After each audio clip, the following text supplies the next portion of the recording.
Bocor, bocor, bocor. Baru-baru ini kita diramaikan dengan temuan beberapa fakta menarik yang secara perlahan mulai terbongkar setelah sekian tahun senyap begitu saja. Temuan fakta baru ini sangat mengejutkan kita sebagai masyarakat yang selama ini menganggap bahwa sebuah lembaga penampung dana umat itu pastinya bekerja secara sukarela dan tulus ikhlas dalam menyalurkan bantuan kepada mereka yang membutuhkan.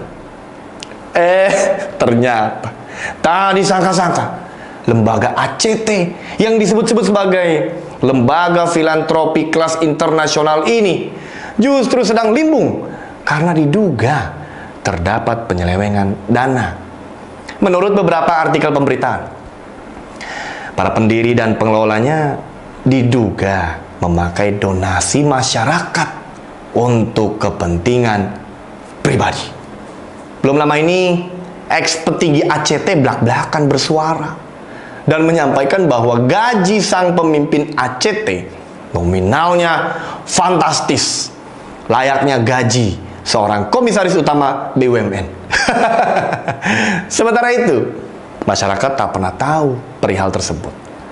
Karena tentunya masyarakat berpikir, jika lembaga penampung dana umat ini pasti semua yang ada di dalamnya bekerja secara sukarela dan nggak mungkin banget deh berani menyelewengkan dana umat.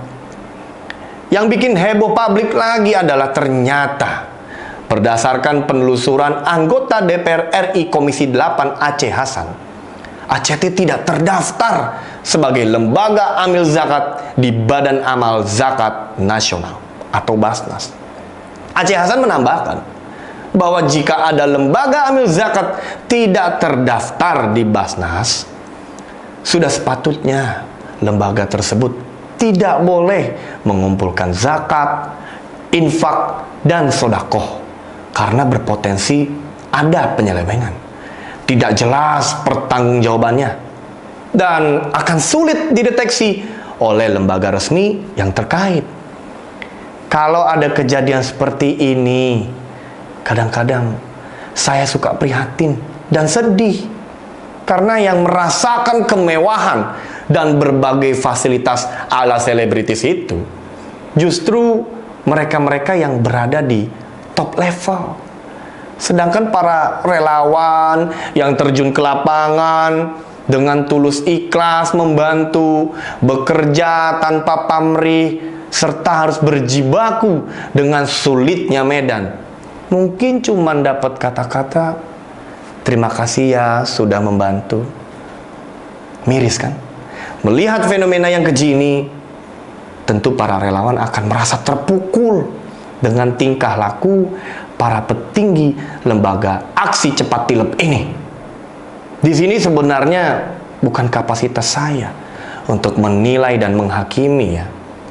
Tapi saya cuma sedih aja ketika lihat ada hal-hal yang berkenaan dengan keikhlasan para relawan saat mereka bekerja di lapangan, ikut menyalurkan bantuan kemanusiaan. Bahkan ya mungkin ada yang terpaksa harus meninggalkan kegiatan utamanya. Justru terhianati oleh para petingginya yang sibuk nilep dana umat demi kepentingan pribadinya. Bayangkan ya, dilansir dari berita majalah Tempo, mantan Presiden ACT Ahyudin sempat menerima gaji jumbo sebesar 250 juta rupiah per bulan. Lalu Vice Presiden ACT disebut-sebut menerima 200 juta rupiah. Belum lagi para petinggi yayasan yang menerima fasilitas kendaraan dinas menengah ke atas. Seperti ya sebut aja Toyota Alphard, Honda CR-V, hingga Mitsubishi Pajero Sport. Udah mirip pejabat tinggi negara kan? Lebih gilanya, di saat kondisi keuangan mulai limbung sejak akhir tahun 2021, ternyata ACT telah melakukan pemotongan gaji karyawan hingga macetnya sejumlah program. Itu semua bisa terjadi ya sudah pasti karena adanya dugaan penyelewengan dana. Parah banget kan?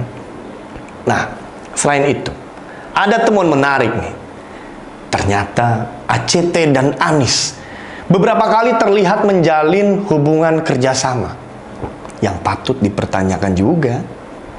Pada waktu HUT DKI Jakarta di Jakarta International Stadium, ternyata ACT memberikan bantuan berupa Humanity Food Bus, di mana armada ini memberikan bantuan berupa 1.000 paket makanan untuk panitia dan pekerja informal di JIS.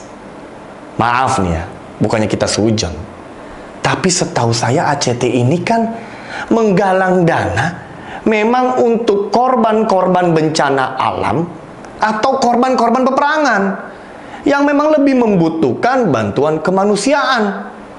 Tapi ini kok malah ngurusin event besar yang sesungguhnya sudah ada anggaran dana yang dikucurkan oleh Pemprov DKI Jakarta itu sendiri.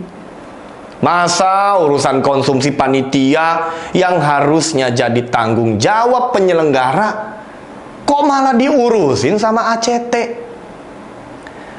Ini kok saya lihat rasa-rasanya nggak nyambung ya.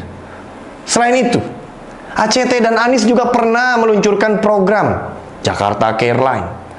Lalu Pemprov DKI dan ACT pernah menggelar acara makan bersama. Jadi sebenarnya fungsi ACT ini apa sih?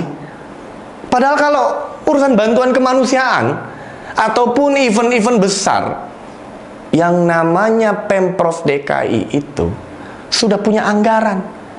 Sebagai informasi, APBD DKI Jakarta itu sebesar 80 triliun per tahunnya. Fantastis kan?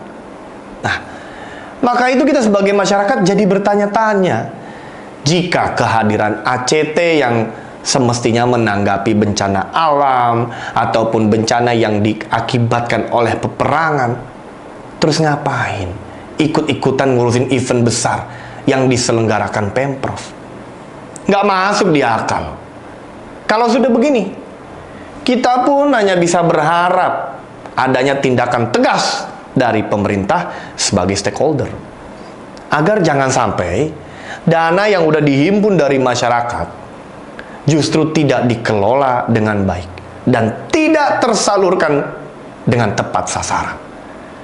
Karena dari berbagai temuan fakta-fakta terkait ACT ini, kondisinya cukup memprihatinkan dan harus segera diselesaikan berbagai masalahnya, tentu sesuai aturan yang berlaku. Harapan gue sih cuma satu, yang wajib kita hindari adalah jangan sampai yang namanya lembaga filantropi ini justru terlibat membantu, apalagi ikut mendanai kelompok-kelompok ekstremis di tanah air.